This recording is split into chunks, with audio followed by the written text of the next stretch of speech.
Primera de Pedro, capítulo 1, versículos 13 en adelante, declara así la palabra de Dios.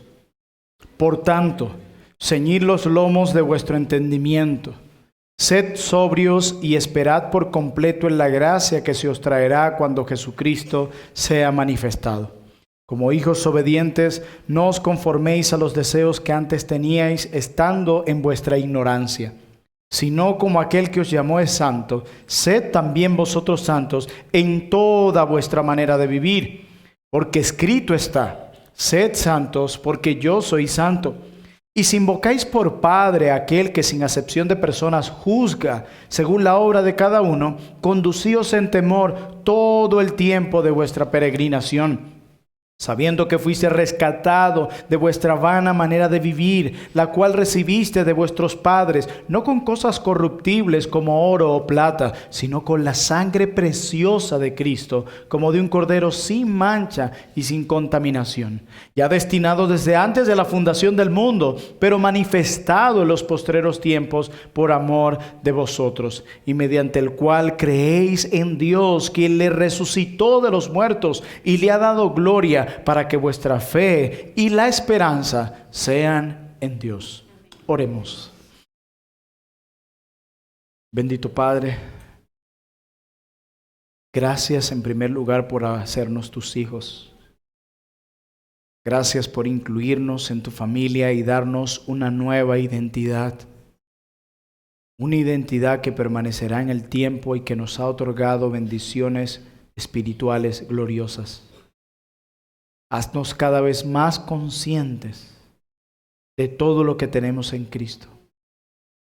Señor mío, usa tu palabra como un tesoro en nuestras manos y que podamos contemplar este tesoro, atesorar este tesoro y brincar de gozo por este tesoro que tú nos has dado. Bendito Dios, bendícenos con tu palabra. Queremos escucharte. Queremos conocer más de tu voluntad y de tu plan para con nosotros. Revélanos y muéstranos a través de tu palabra. Usa a este hombre débil para mostrar tu mensaje extraordinario a tu pueblo ordinario que está siendo santificado por tu poder. En nombre de Jesús. Amén.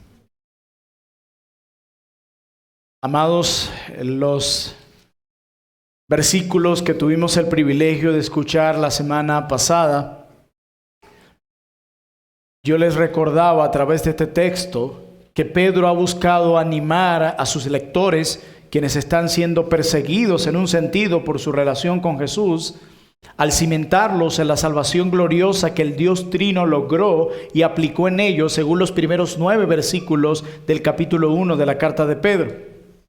Pedro les ha recordado incluso a sus ovejas o a esta audiencia que no solamente han recibido grandes privilegios en la salvación que han tenido en Cristo, quien los ha hecho renacer para una esperanza viva y para una herencia incorruptible. Pedro también les ha dicho que la fe de ellos está siendo purificada para que cada uno de ellos alcance su salvación final. Porque como también declara la Escritura, es necesario que a través de muchas tribulaciones entremos al reino de nuestro Dios. Pedro también les ha recordado más privilegios que tiene su audiencia, la cual sufre. Pedro les ha recordado que ellos viven en un tiempo de cumplimiento, que ellos viven en un tiempo privilegiado, pues tienen el privilegio de experimentar lo que los profetas anticipaban y lo que los ángeles anhelaban. Y la pregunta que viene a nuestras mentes hoy es, pero luego de todos estos privilegios, luego de todas estas bendiciones que hemos recibido por haber sido hechos nuevas criaturas, de haber recibido el nuevo nacimiento, ¿qué es lo que debemos hacer? ¿Será que los creyentes que han sido bendecidos con esta salvación gloriosa y que están siendo conducidos a una salvación final simplemente deben cruzarse de brazos y ya? La pregunta que surge en nuestras mentes es, ¿cómo debemos vivir entonces mientras esta salvación gloriosa se completa? ¿Cómo debemos vivir en esta peregrinación aquellos que han sido expatriados y que han recibido una esperanza viva? ¿Cómo debemos vivir ahora? Pedro responde en nuestro texto de hoy que los creyentes deben obedecer a Dios porque son los peregrinos escogidos de Dios, porque han sido engendrados por el Padre, porque tienen una esperanza viva. Deben obedecer porque tienen una herencia intocable y por la grandeza de la salvación que se les está otorgando. Pedro primero les da un desborde de la gracia que han recibido y luego les da los mandamientos que Dios les ha dado. Primero lo que Dios ha hecho, primero lo que tienen y después lo que tienen que hacer. Y esto es sumamente glorioso para nosotros porque esto nos recuerda que los mandamientos de Dios siempre están arraigados en el poder de su gracia. Hay una gasolina, si pudiéramos decirlo así, que enciende el corazón del creyente para obedecer a Dios. Cuando no es la gracia y el evangelio lo que te motiva a la obediencia al Señor, terminarás pisando el terreno del legalismo. Es por eso que el apóstol Pedro, antes de decirnos cualquier mandamiento, cualquier orden, cualquier imperativo, primero nos da un desborde y todos los detalles de la gracia que hemos recibido para que esto sea una gran motivación a la obediencia y para que esto nos recuerde las implicaciones que tenemos nosotros al haber recibido tanto de parte de Dios. Por eso el mensaje que quiero comunicarles en esta mañana es el siguiente: los hijos de Dios deben ser santos por la gracia que han recibido. Los hijos de Dios deben ser santos por la gracia que han recibido. Y el apóstol Pedro, a partir de ahora, comienza a mostrarnos el camino a la obediencia que cada uno de nosotros que hemos experimentado la gracia de Dios debemos seguir. Y este camino que se nos traza y por el cual debemos andar mientras estamos en nuestro peregrinaje en esta tierra consiste en primer lugar de ceñir los lomos de nuestro entendimiento. Primera de Pedro capítulo 1 versículo 13 declara lo siguiente: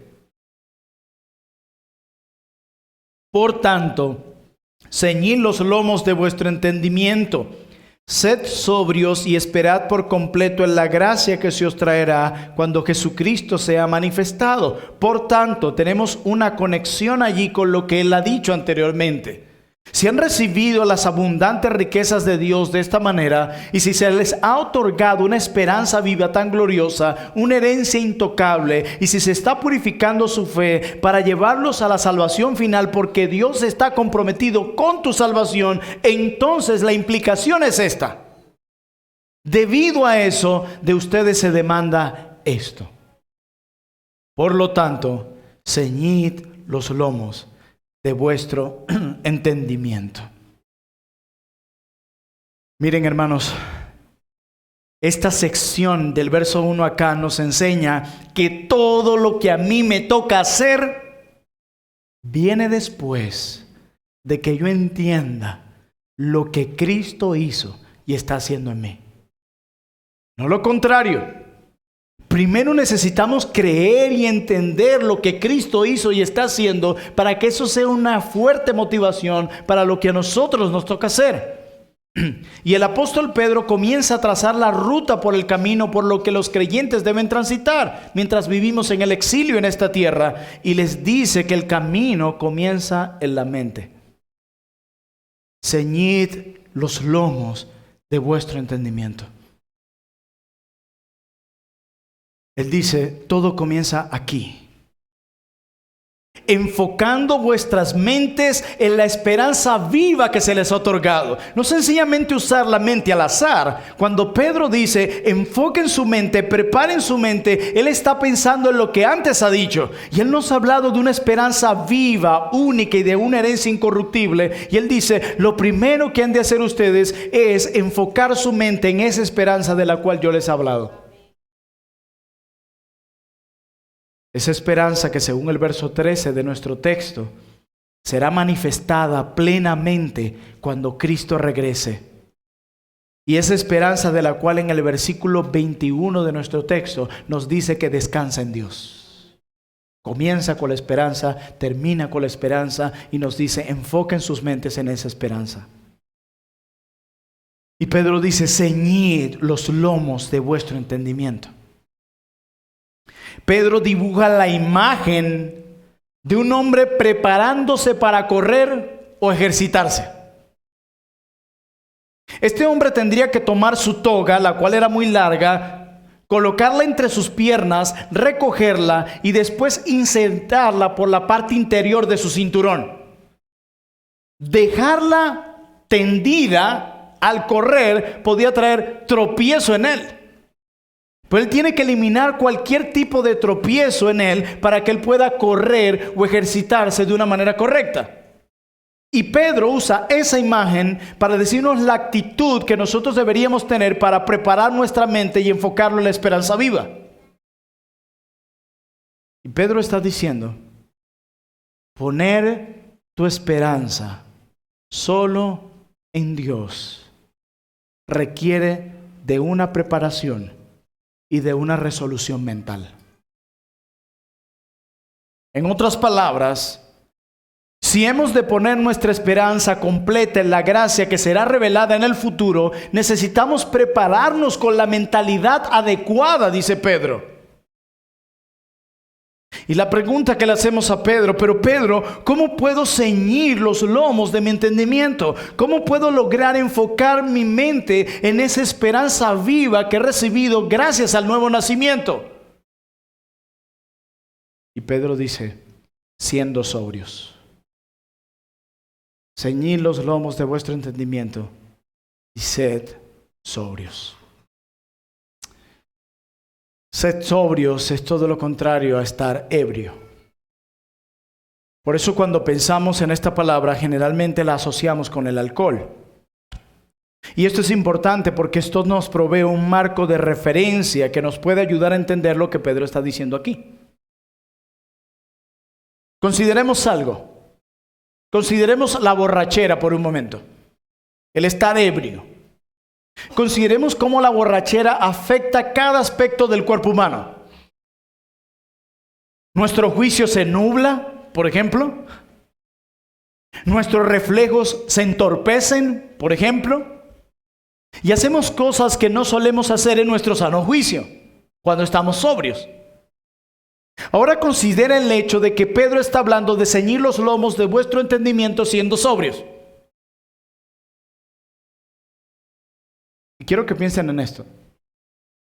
Pedro habla de la mente no solo como la fuente de la actividad intelectual. Pedro aquí, para Pedro, la mente es la que determina y controla todas nuestras acciones. Aquí. El centro de control. De aquí. Cuando entendemos esta palabra sed sobrios, una buena traducción para esta palabra puede ser dominio propio. Y lo que Pedro dice aquí es que necesitamos tener una mente sobria y enfocada. ¿En qué? En la esperanza viva y no absorber las cosas de este mundo que pueden embriagar nuestras mentes y desenfocarnos de lo que Dios quiere que estemos enfocados. Es más, incluso la audiencia de Pedro, que estaba pasando por diferentes circunstancias difíciles, Pedro dice, el enfoque de ustedes no debe estar en las circunstancias difíciles, el enfoque de ustedes debe estar en la esperanza que tienen en Cristo. Pero para eso deben estar sobrios. Su mente no puede estar embriagándose con las cosas triviales y superficiales de este mundo. Porque al mismo momento que ustedes comienzan a absorber en sus mentes las cosas superficiales de este mundo y se enfocan únicamente en las circunstancias difíciles que están viviendo en este mundo, ustedes se van a desenfocar. Tendrán una mente ebria. Y esa mente ebria no les va a permitir enfocarse en la esperanza viva que tienen, y eso les hará de este mundo un mundo más difícil de lo que ya es, sin esperanza. Y la pregunta que viene en nuestras mentes es, ¿Para qué necesitamos enfocar nuestra mente con una actitud sobria? ¿Para qué? Pedro responde en nuestro texto. Pedro nos dice que todo esto es para que podamos esperar en la gracia que será revelada en el futuro. Pedro dice, jamás van a poder anhelar ansiosamente el regreso de Cristo y de la gracia que vendrá junto con Él si ustedes no tienen una mente enfocada en la esperanza viva. Si sus mentes solo están absorbiendo la basura de este mundo y si sus mentes solo están enfocadas en las circunstancias difíciles que están viviendo en este mundo hostil, va a ser muy difícil que ustedes anhelen ansiosamente esa gracia que será manifestada cuando Cristo regrese desde los cielos. No podrán. Es lo que dice el verso 13, al final del verso 13 del capítulo 1. Esperad por completo en la gracia que se os traerá cuando Jesucristo sea manifestado. Tengamos un tiempo breve de clase de gramática. Cuando analizamos este texto gramaticalmente, este es el verbo principal de nuestro verbo. El esperad es la gracia que os será manifestada cuando Cristo regrese. Esa es la cláusula principal, de hecho, en el versículo. Los primeros dos, los que acabamos de ver, de ceñir los lomos y de sed sobrios, eran participios subordinados. Habiendo ceñido los lomos de vuestro entendimiento es el primero y está sobrio es el segundo. Luego viene el predicado principal. Y, pastor, explico. Lo que simplemente esto significa es que ceñir los lomos de la mente y ser sobrios son los medios para el fin de lo principal. ¿Qué es lo principal? Esperad plenamente en la gracia que se os traerá cuando Cristo regrese. Si tu mente no está enfocada de una manera sobria, tu corazón y tu mente no tendrán una actitud correcta de espera ante la gracia que vendrá cuando Cristo regrese. Eso es lo que Pedro está diciendo. Pedro dice, lo que necesitas para esperar con ansias, con gozo y esperanza el regreso de Cristo junto con la gracia que Él traerá, se requiere una mente enfocada a la esperanza viva. Y para poder hacerlo, necesitas tener una mente sobria, no ebria por las cosas que absorbes de este mundo. De hecho, este es el primer imperativo en nuestro texto. Hay 3 imperativos en nuestro texto y veremos cómo se conectan. Pero este es el primero. Esperen en la gracia que se os traerá cuando Cristo venga. Lo harán con la mente enfocada de una manera sobria. Y luego Pedro, al decir esto, nos sigue mostrando más acerca del camino que deben transitar aquellos que han recibido tanta gracia delante de Dios. Y dice el versículo 14, como hijos obedientes, no os conforméis a los deseos que antes teníais, estando en vuestra ignorancia, sino que como aquel que os llamó es santo, sed también vosotros santos en toda vuestra manera de vivir, porque escrito está, sed santos, porque yo soy santo. Hermanos míos, uno de los efectos del llamado que Dios nos ha hecho es el nuevo nacimiento. Es lo que dice el capítulo 1, versículo 3, que vimos hace unas semanas. Bendito el Dios y Padre de nuestro Señor Jesucristo, que según su grande misericordia nos hizo, ¿qué? Renacer. Eso es uno de los primeros efectos del llamado que Dios nos ha hecho. Nos ha concedido un nuevo nacimiento. Espiritualmente hemos sido resucitados porque estábamos muertos en nuestros delitos y pecados. Ese es el primer efecto, el nuevo nacimiento. Pero ese efecto trae consigo otro. Y es que cuando nosotros nacemos de nuevo por la obra del Espíritu Santo, somos hechos hijos de Dios. Hemos sido incluidos en la familia de Dios. Y esto es clave en nuestro texto. Porque el mensaje de Pedro se fundamenta en la relación de hijos que tenemos con Dios nuestro Padre. Hermanos, la idea de paternidad está en nuestro texto. La idea de que somos hijos de Dios es algo glorioso, ¿verdad que sí? Qué gozo para nuestros corazones poder decirle al mundo y a nuestros propios corazones que somos hijos de Dios. Pero cuidado con eso. Porque es muy común escuchar, yo soy una hija de Dios, por lo tanto Dios tiene que darme un Ferrari, un helicóptero, la casa que yo quiero, mis deudas van a ser saldadas, yo jamás me voy a enfermar, nada de cáncer, tumor, dolores, COVID-19, porque yo soy una hija de Dios. Dios tiene que complacer todo lo que yo quiera y lo que tenga en mi corazón. Y comienzan a ver a Dios como el genio de la lámpara.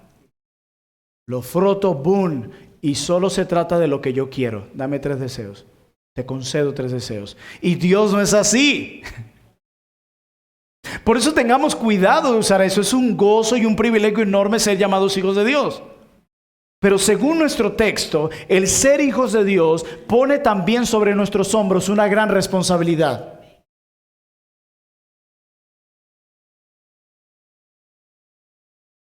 Por eso uno de los efectos que viene a la vida del cristiano, luego de que Dios nos hiciera renacer, es que fuimos librados también de la ceguera espiritual. Esa ceguera que nos conducía a la ignorancia. Es lo que Pedro dice. Como hijos obedientes, no se conformen a los deseos que antes tenían cuando estaban donde en vuestra ignorancia. Entonces Dios, cuando nos hace nacer de nuevo, nos hace sus hijos, pero también quita la ceguera espiritual de nuestras mentes y por lo tanto la ignorancia se va. Éramos ignorantes. Pero cuando Dios operó en nosotros el nuevo nacimiento, impartiéndonos vida, nos dio ojos para ver, nos quitó la ceguera y por lo tanto se fue junto con ella la ignorancia. Y debido a esa ignorancia que había en nosotros, valorábamos más el satisfacer fuera de los límites de Dios los deseos de la carne. Pero ahora, presente, que fuimos librados de esa ceguera y por lo tanto de esa ignorancia, ¿saben qué es lo que sucede ahora? Ahora anhelamos un deseo superior. ¿Saben cuál es? El ser santos. Antes anhelábamos esos deseos mediocres y superficiales de este mundo.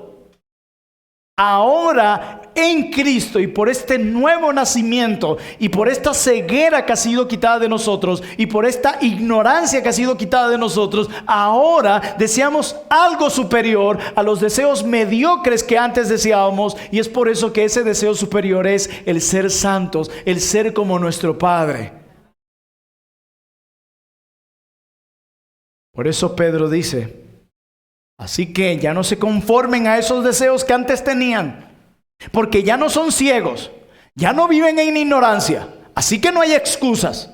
No se conformen a esos deseos. En lugar de eso, anden como hijos obedientes, porque han sido renacidos. Así que negativamente Pedro les dice: no persigan esos deseos. Ya ustedes no son ciegos, ya ustedes no viven en ignorancia. Persigan un deseo superior porque ustedes son hijos obedientes. Condúzcanse como tal. Y ahora positivamente, en el versículo 15 declara lo siguiente: en lugar de eso,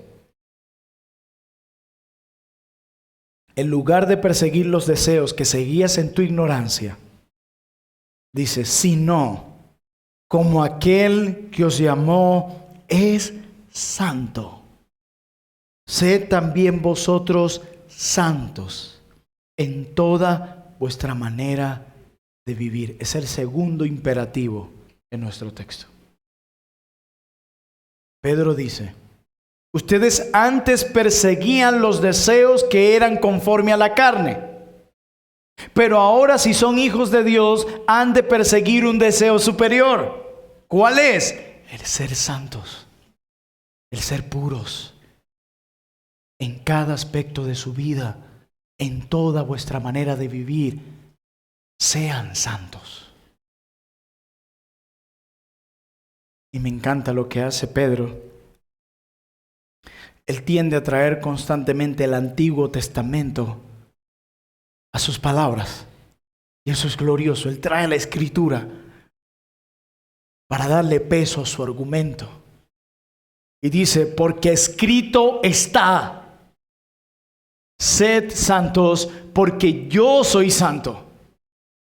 Hermanos míos, Pedro establece que la razón principal de ser santos se fundamenta en la relación que tienen con Dios. Sed santos porque Él es santo.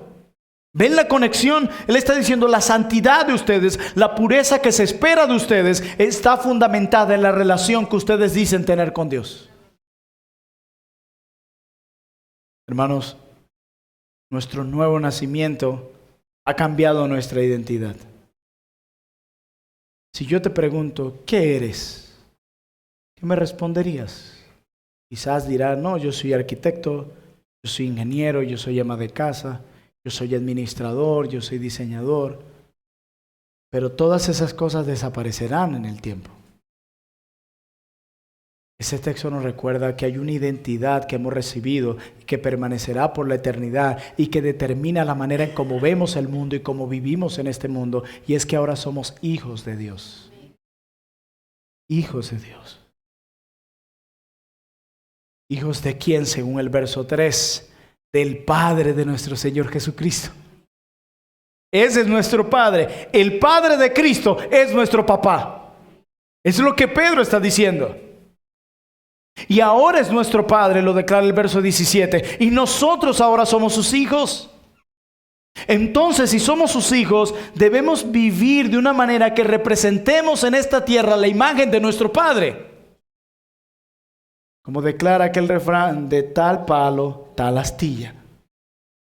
Eso pueden decir de nosotros. Tú te pareces a Él.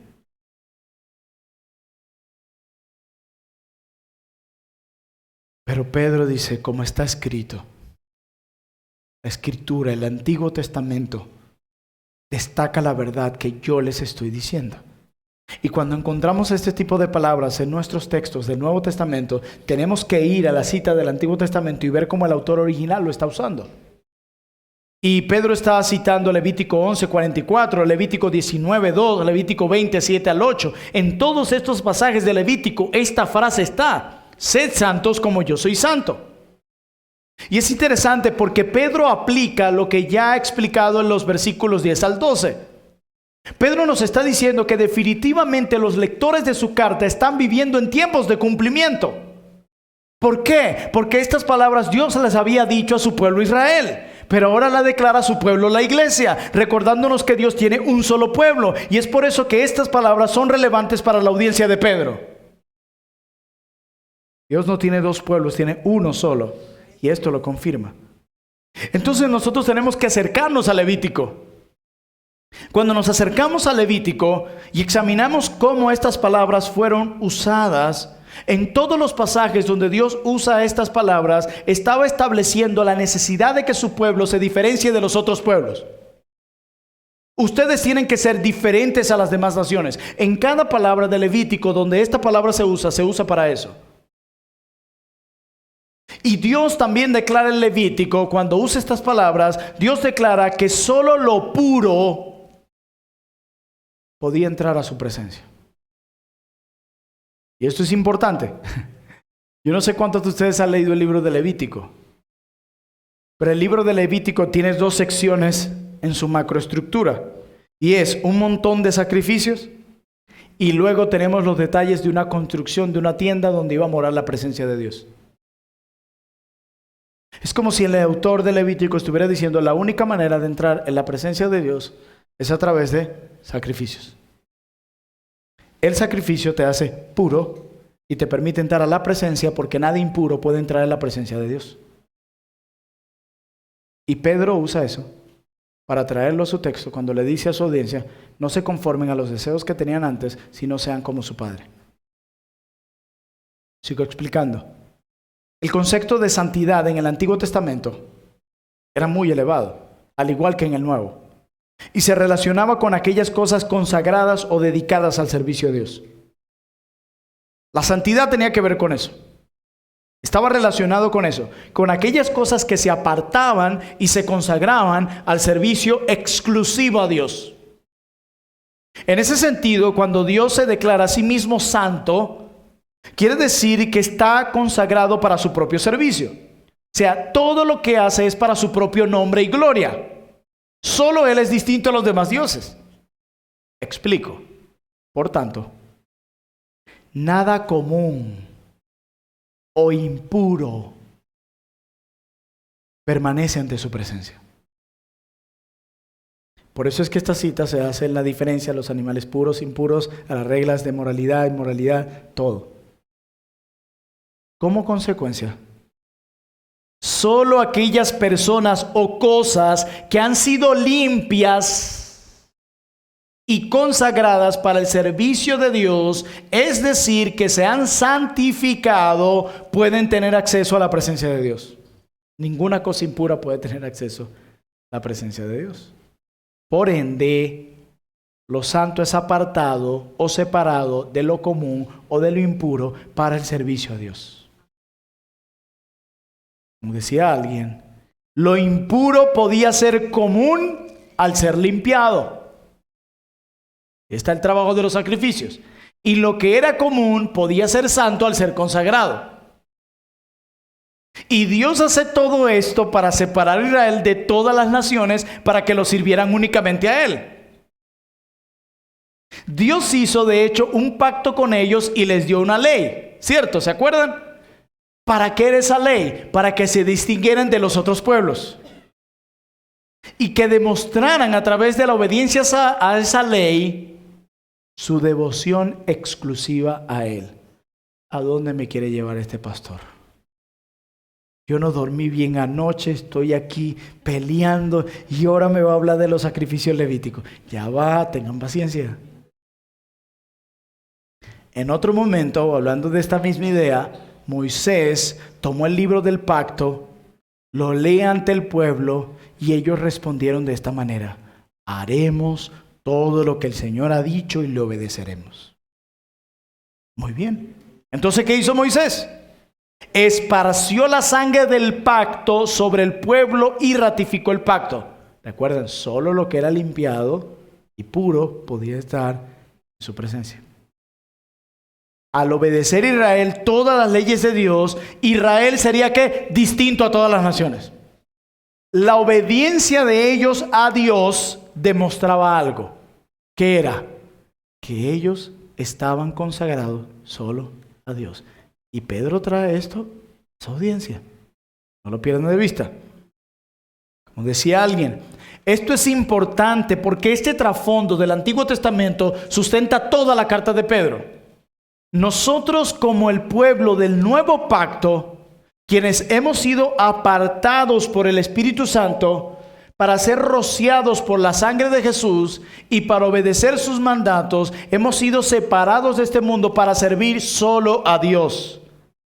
En palabras de Pedro, como hijos obedientes, quienes no se deben amoldar a los deseos que antes tenían. En vez de esto, deben ser santos en todo lo que hacemos, como aquel a quien nos apartó de este mundo es santo. Como nos conducimos en este mundo, revela a quien nos hemos consagrado, tal como le sucedió a Israel. Solo que nosotros no fuimos limpiados por un sacrificio del Antiguo Testamento, sino por el sacrificio que apuntaba al que apuntaba el Antiguo Testamento. Por eso es que Pedro dice en el 18, en 1:18, sabiendo que fuiste rescatado de vuestra manera de vivir con la sangre preciosa de Cristo, como de un cordero, que se les viene a la mente, levítico. ¿Qué características debía tener? Sin mancha y sin contaminación. Ya ustedes fueron limpiados, apartados para ser consagrados a Dios.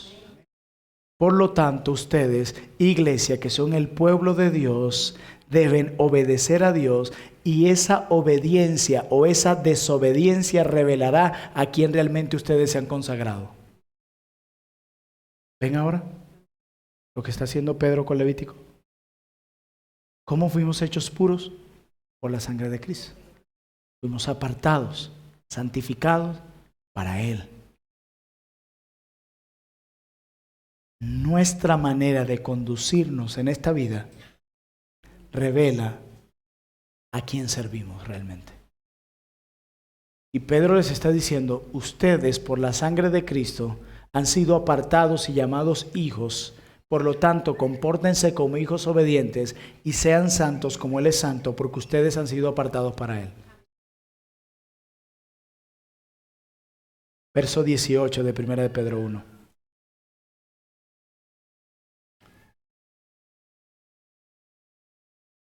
Y si invocáis por Padre, aquí está de nuevo el lenguaje de paternidad. Y si invocáis por Padre a aquel que sin acepción de personas juzga según la obra de cada uno, conducíos en temor todo el tiempo de vuestra peregrinación. Hermanos, la idea de que somos hijos, se lo recuerdo, pone una gran responsabilidad sobre nuestros hombros. Dice Pedro, si invocáis a Dios por Padre, entonces, si lo invocas por Padre, si lo llamas tu Padre, entonces recuerda que debe reflejar el carácter de tu Padre. Como Él es santo, tú también debes ser santo. El modelo, el patrón para la santidad es Dios mismo, quien es grandemente bueno.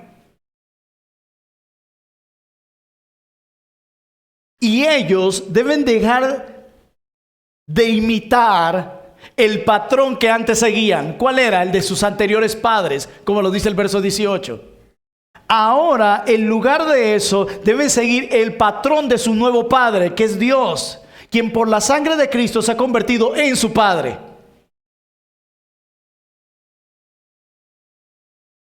Y dice Pedro, recuerda que si llamas a Dios, tu Padre, recuerda esto. Él también es quien juzga con imparcialidad. Ay, ay, ay.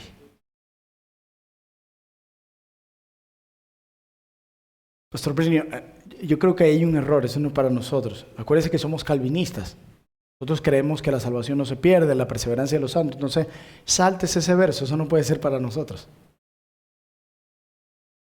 A veces vamos a los textos con el marco de referencia de nuestra doctrina y no dejamos que el texto hable. Y olvidamos que Dios usa también las advertencias como esta para llevarnos a perseverar. Dios también usa advertencias como estas para revelar quién es su hijo y quién no. Las advertencias en la Biblia son también un regalo que Dios le da a sus hijos para que perseveren. De hecho, Pedro en su primera carta, en esta carta dice más adelante que el juicio comenzará por la casa de Dios. Ay, ay, ay.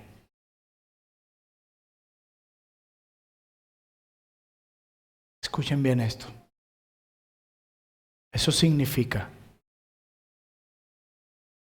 que el día venidero, cuando Cristo regrese,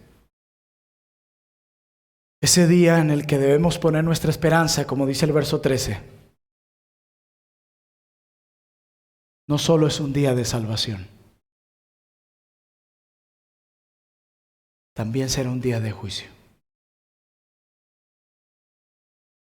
Cómo nos conducimos en este mundo revela a quién nos hemos consagrado. Tu manera de conducirte en esta tierra determinará si el regreso de Cristo será para ti un día de salvación o un día de juicio.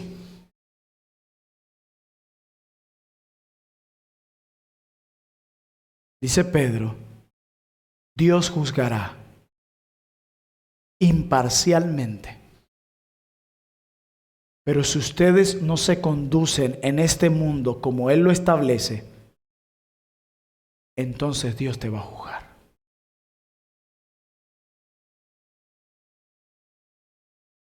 Porque tu caminar determina realmente a quién sirves. No si vienes todos los domingos a la iglesia en el año. Él establece que sean santos en toda vuestra manera de vivir.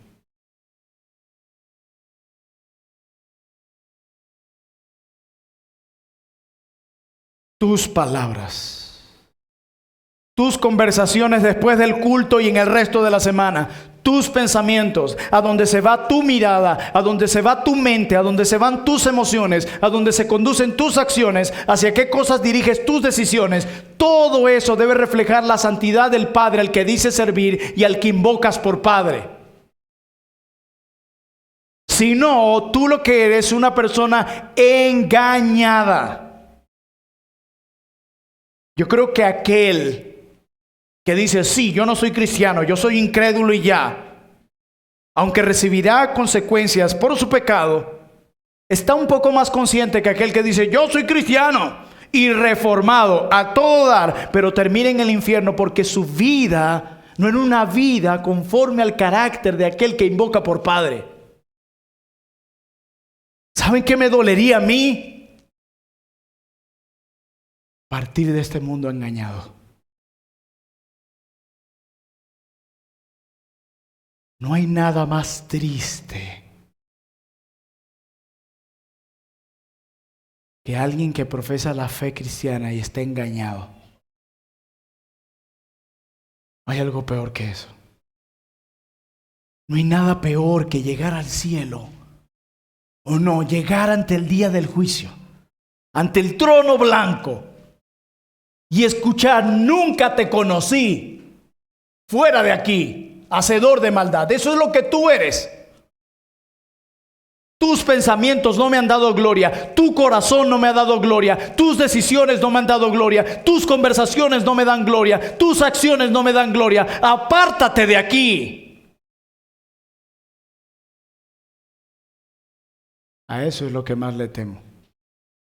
Y créanme que Dios no va a decir, bueno, Señor, mira, yo todos los días comparto una imagen seria en Facebook, Twitter, le predico a la gente la reforma, hablo en contra de los pastores de la prosperidad, tengo hasta un canal en YouTube donde hablo de puro de estas cosas. Entonces, si por favor me dejas entrar, Señor, apártate de aquí. Señor, yo tengo una membresía en una iglesia reformada, se adhieren a la Confesión de Londres de 1689, tengo 2 pastores, hay muchas clases teológicas, estoy en una academia de predicación. Entonces, Señor, déjame pasar. Apártate de aquí. Apártate de aquí. Y yo sé que muchos van a salir hoy después del culto a estar allá afuera igual echando chistes, trivialidades y ya se les olvidó esto. Pero solo que quiero que sepan, ¿cómo quieres que sea el regreso de Cristo para ti? ¿Un día de salvación o un día de juicio?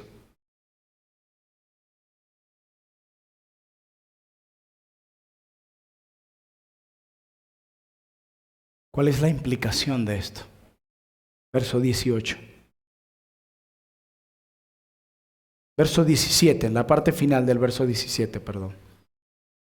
Si invocáis por Padre aquel que sin acepción de personas juzga según la obra de cada uno, si ese día también será un día de juicio conforme a nuestras obras, ¿cuál es la implicación? Condúzcanse en temor. Condúzcanse con temor, porque Dios juzga. En todo el tiempo de vuestra peregrinación, mientras Cristo regrese, no van a estar de brazos cruzados, teniendo una actitud pietista y encerrándose en 4 paredes y ya. Condúzcanse con temor en toda vuestra peregrinación. Condúcete con temor en la manera como piensas, sientes.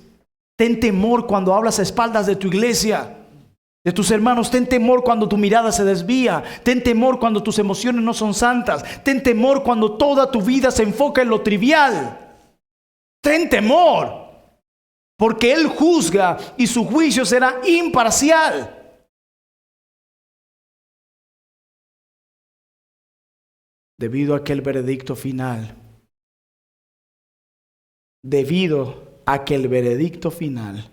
está basado en la evidencia de la vida de cada uno, Pedro está preocupado por la forma en la que sus lectores viven durante su estancia en este mundo. Sus hechos importan. ¿Saben por qué nuestros hechos importan? Porque nuestros hechos serán la base para el juicio. Por eso importan. Todo lo que haces, lo que dices, lo que piensas, lo que sientes, el Padre está tomando nota de todo.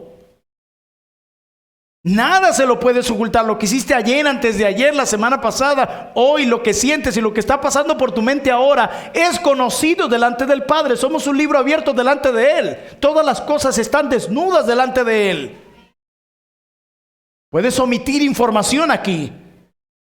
Puedes poner una fachada para ocultar las realidades de ti, pero Él ya lo vio. Ya lo vio. Incluso antes de que lo hicieras.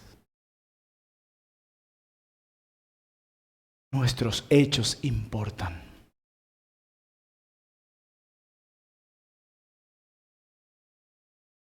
En toda vuestra conducta sean santos.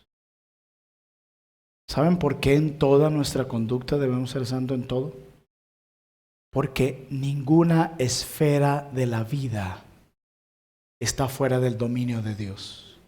Ninguna. Conducíos en temor. Si Él juzga imparcialmente, condúzcanse con temor. ¿Pero qué es el temor al Señor? Definitivamente eso es algo difícil de explicar a veces en la Escritura. Pero creo que un siervo de Dios lo define muy bien en pocas palabras. Y él dice, no es el temor que un criminal tiene por la policía. Es la reverencia que un hijo fiel tiene por un padre amoroso y fiel. Y yo creo que Pedro hace esto porque él quiere que su audiencia tenga presente que Dios no es la clase de Dios con D minúscula que podemos domesticar.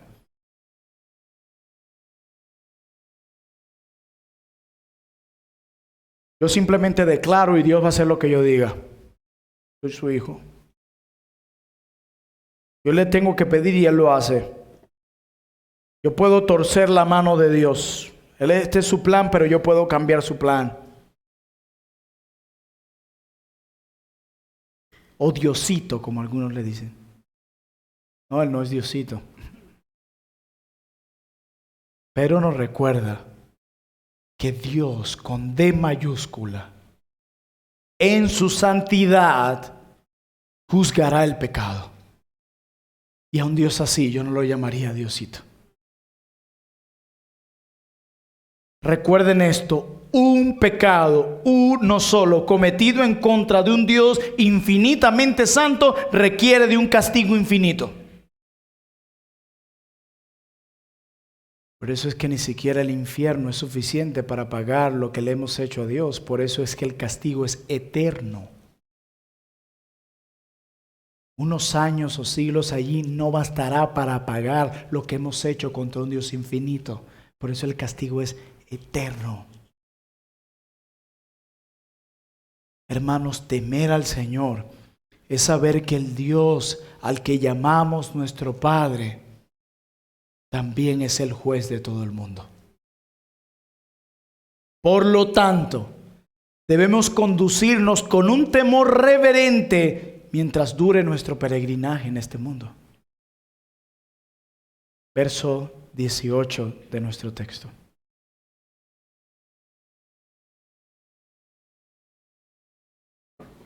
Aquí Pedro ya ha puesto nuestra mirada en el juicio futuro, pero ahora quiere poner nuestra mirada en la redención pasada. Verso 18 de 1 de Pedro 1. Sabiendo que fuiste rescatados de vuestra vana manera de vivir, la cual recibiste de vuestros padres con P minúscula, no con cosas corruptibles como oro o plata, sino con la sangre preciosa de Cristo, como de un cordero sin mancha y sin contaminación, ya destinado desde antes de la fundación del mundo, pero manifestado en los postreros tiempos por amor a vosotros. Pedro está diciendo, el rescate que se pagó por ustedes está basado en un pago valioso. No con oro y plata, no fue con dinero. No fue con una fortuna millonaria. No. Hay algo más valioso que eso.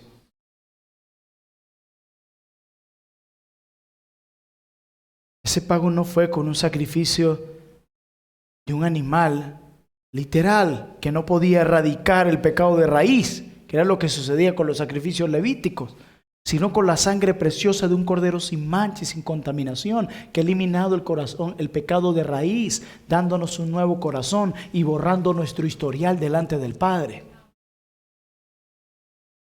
Y Pedro dice, los hijos de Dios pueden ser santos. ¿Por qué? Porque han sido rescatados, no por cualquier cosa, sino con la sangre del perfecto Hijo obediente de Dios. Por lo tanto, sean santos y anden en temor.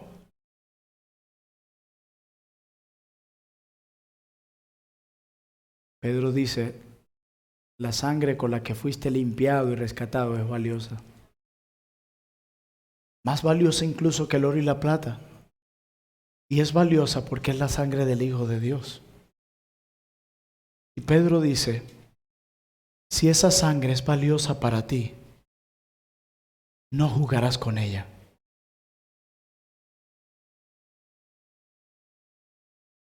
Si la sangre que se derramó por ti la valoras, no la pisotearás. Pedro está diciendo, no jueguen con su sangre, no jueguen con la sangre del Cordero, porque no hay otra sangre que te pueda rescatar como esta sangre lo hizo.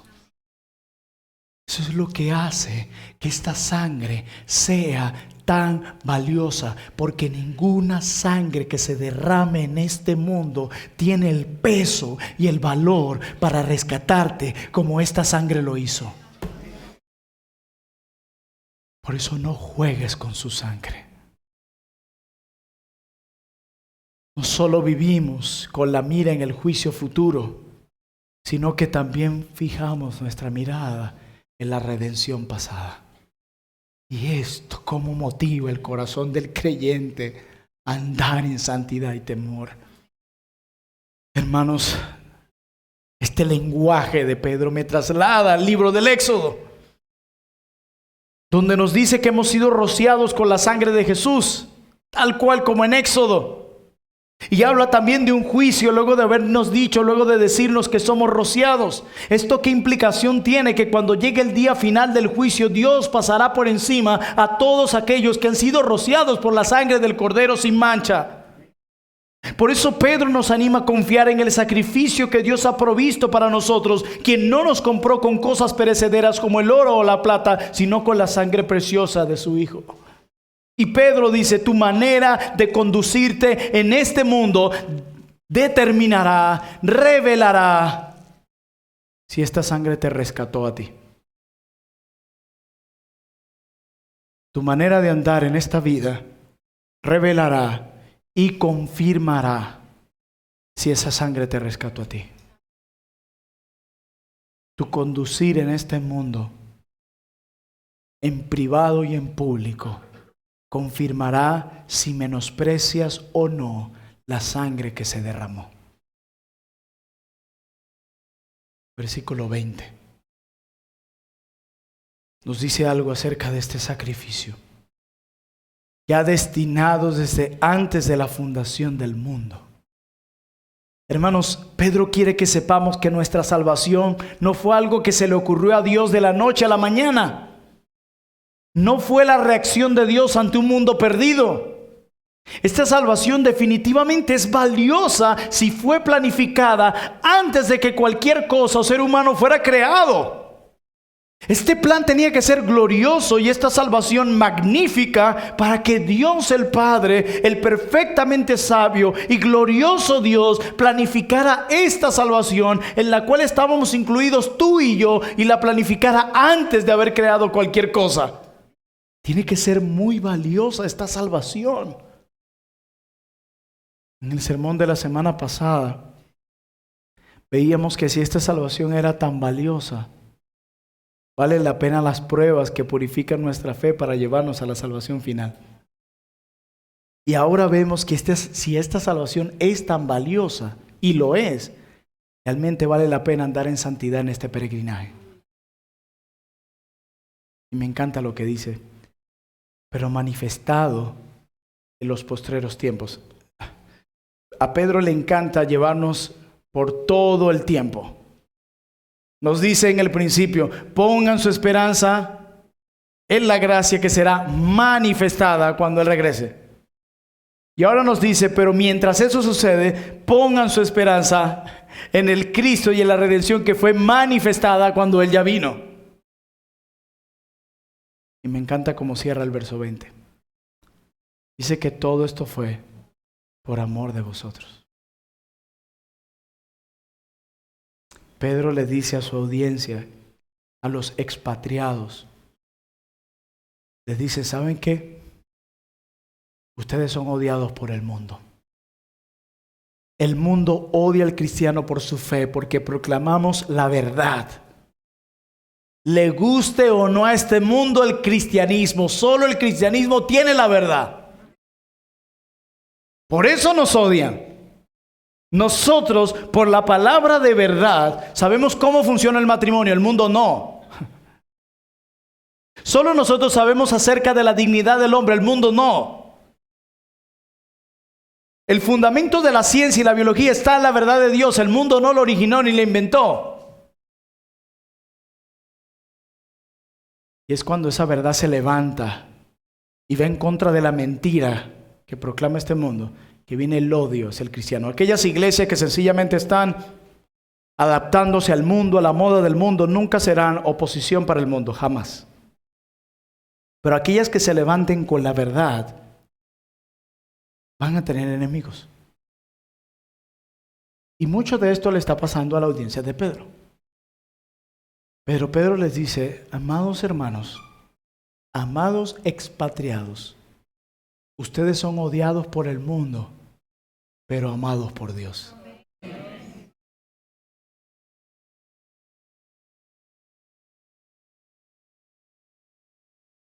Que me odie el mundo está bien. Mi preocupación es que Dios está en contra mía. Pero no, por amor a nosotros ha hecho esto. Hermanos míos, ustedes han meditado cuánto Dios los ama. Se levantan en la mañana pensando en cuánto Dios los ama.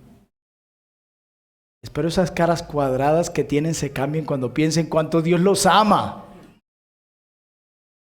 Los cristianos deberían ser las personas más felices en este mundo. Y Pedro les dice, ustedes no gozan del amor del mundo. Pero ¿saben qué? Gozan del amor de Dios. Y cierra el versículo 21 de una manera hermosa. Mediante el cual, hablando de Cristo, creéis en Dios, quien le resucitó de los muertos y le ha dado gloria para que vuestra fe y esperanza sean en Dios. La idea de esperanza está en esta carta muchas veces. En el versículo 3, Pedro dice, bendito el Dios y Padre de nuestro Señor Jesucristo, que según su grande misericordia nos hizo renacer para una esperanza viva. Luego en el versículo 13, Pedro comienza la sección dándole un mandato a los hermanos a esperar en la gracia, que es esa esperanza que se manifestará cuando Cristo regrese. Y termina esta sección recordándonos que nuestra esperanza descansa en Dios. Esta esperanza la obtienen por haber nacido de nuevo. Deben esperar en esta esperanza cuando se manifieste esa esperanza, pero deben recordar que el fundamento de esta esperanza no está en lo que ustedes hagan, sino en lo que Dios hizo. Está fundamentada en Dios. Y dice, que la resurrección de los muertos, la resurrección de Cristo de los muertos, es el fundamento de la esperanza viva que tienen los creyentes. Nos los dijo en el verso 3 y nos los dice ahora en el verso 21. Así también aquí la esperanza de los creyentes está arraigada en la resurrección de Cristo. Y hay algo increíble en este capítulo, si ustedes lo leen con detenimiento en casa. Hay muchos detalles en esta carta, los sufrimientos de Cristo y las glorias de Cristo, los sufrimientos de Cristo y las glorias de Cristo. Dice que los profetas hablaron de los sufrimientos de Cristo y de las glorias de Cristo. Y ahora nos dice que primero en sus dolores, en sus sacrificios, lo cual implica la resurrección, luego viene su gloria. ¿Qué tiene que ver esto con todo esto? Con nosotros sucede lo mismo. Hermanos míos, no hay gloria sin la cruz. No hay tumba vacía si primero no pasamos por el Getsemaní. Y algunos quieren saltarse de ese paso y eso es imposible. Como pueblo peregrino de Dios, sufrimos ahora. No les voy a mentir, vamos a sufrir. Para unos será más intenso que otros, pero vamos a sufrir. Pero nuestra esperanza futura está fundamentada en la resurrección y en la glorificación de Cristo. Ahí la garantía. La resurrección de Cristo y la glorificación de Cristo anticipan el día en el que no habrá más sufrimientos. Se acabarán las malas noticias. Se acabará la hostilidad de un mundo que nos aborrece y experimentaremos la salvación escatológica de la que habla Pedro. Por eso en el versículo 21 vuelve a recordar a los lectores que la vida santa a la que están llamados es una vida en la que confían en las promesas de Dios. No en sus esfuerzos, en las promesas de Dios. Hermanos, Pedro no era un moralista que pregonaba virtudes o piedades por sí mismas. Pedro nos dice que una vida de santidad es aquella que se valora a Dios por encima de todo lo demás. Esa es una vida de santidad, la que valora a Dios por encima de los demás, la que valora este deseo superior de ser santos por encima de los deseos mediocres de este mundo.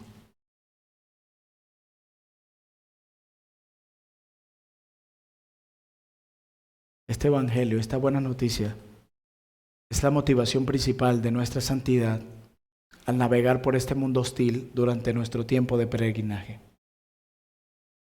En resumen, los hijos de Dios deben ser santos por la gracia que han recibido. Sobran las razones para vivir una vida santa. Resumo todo lo que he dicho para terminar. Los hijos de Dios deben conducirse en este mundo, esperando en la gracia que un día será revelada. Deben dejar de seguir persiguiendo los deseos mediocres de este mundo y perseguir un deseo superior que es la santidad de Dios, conduciéndose con temor en este mundo, recordando que son hijos de Dios, a quien invocan como Padre y quien juzga conforme a la obra de cada uno y quien nos ha rescatado con la sangre preciosa de un cordero sin mancha, quien mató al mejor de sus hijos para convertirnos en hijos obedientes. Entonces, ¿cómo debemos vivir? En santidad como nuestro Padre Santo. Tenemos los recursos evangélicos para hacerlo y tenemos a Dios como el patrón a seguir. Recuerda esto, como nos conducimos en este mundo, revela a quién nos hemos consagrado. Revela a quién realmente es nuestro Padre. Y a los que están aquí sin Cristo, escuchen esto. Para ustedes es imposible ser santos. No pueden, por más que quieran. Ustedes no tienen a Dios por Padre, ni han sido limpiados por la sangre de Cristo. Ustedes no pueden estar en la presencia de Dios, y si intentan hacerlo serán destruidos por su pecado no perdonado, ni limpiado. Por eso mi llamado para ustedes no es buscar o tratar de ser santos. No, ustedes no pueden hacerlo. Mi llamado para ustedes es que corran a los pies del Cordero sin mancha y sin contaminación, rogando que los limpie de toda maldad y los reconcilie con Dios. Eso es lo que ustedes tienen que hacer. No hay otra forma.